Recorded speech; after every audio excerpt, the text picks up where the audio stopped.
মাছের ডিমের বড়াটা আমি কিভাবে করি সেটা তোমাদের সাথে আজকে শেয়ার করলাম।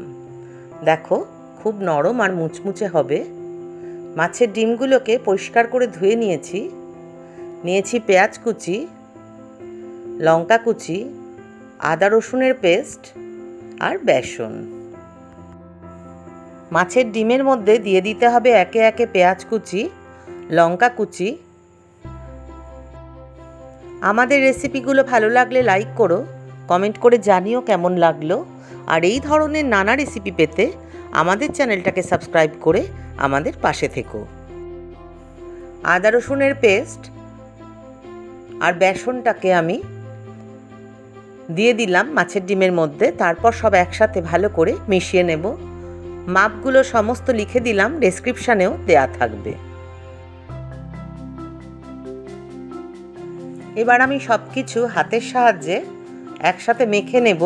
তোমরা চাইলে এই কাজটা বড় চামচ দিয়েও করতে পারো, তবে হাতেই কিন্তু সবচেয়ে ভালো হবে এটা মাখাটা।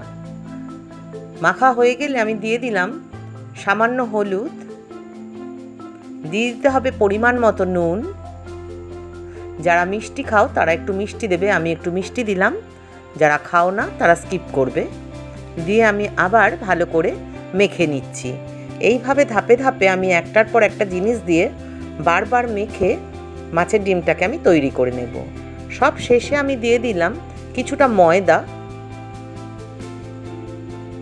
ময়দা আর বেসন একসাথে দিলে ডিমের বড়াটা ফুসফুসে নরম হবে।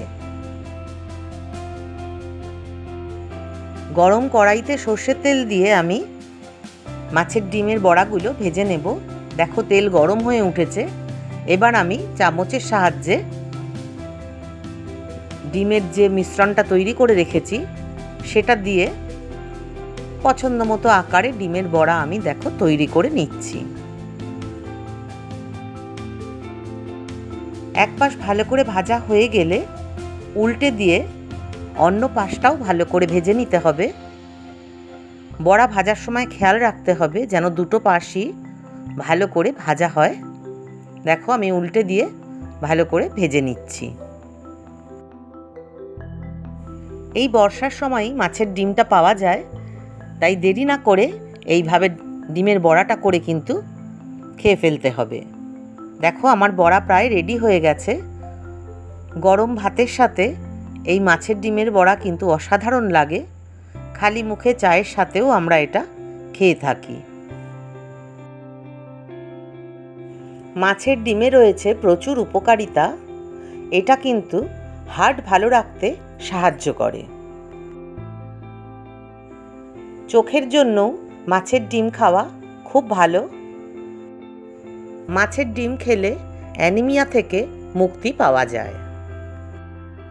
এছাড়াও হাড় শক্ত করে, রক্তচাপ নিয়ন্ত্রণে রাখে আর রোগ প্রতিরোধ ক্ষমতা আমাদের শরীরে বাড়ায়।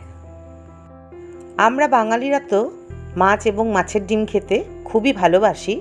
আর যেহেতু এতে এত উপকারিতা রয়েছে, তাই জন্য আমাদের সকলেরই এটা খাওয়া উচিত। বিশেষ করে বাচ্চাদের তো খাওয়ানোই উচিত। সমস্ত মাছের ডিমের বড়াগুলোই কিন্তু আমার ভাজা হয়ে গেল। এবার প্লেটে তুলে সবাইকে দেওয়ার পালা। দেখো, আমি তেল ঝরিয়ে ভালো করে বড়াগুলো তুলে নিচ্ছি। তুলে প্লেটে দিয়ে আমি খেতে দিয়ে দেব। দেখো, খুবই ভালো নরম আর সুস্বাদু এই বড়াটা হয়েছে।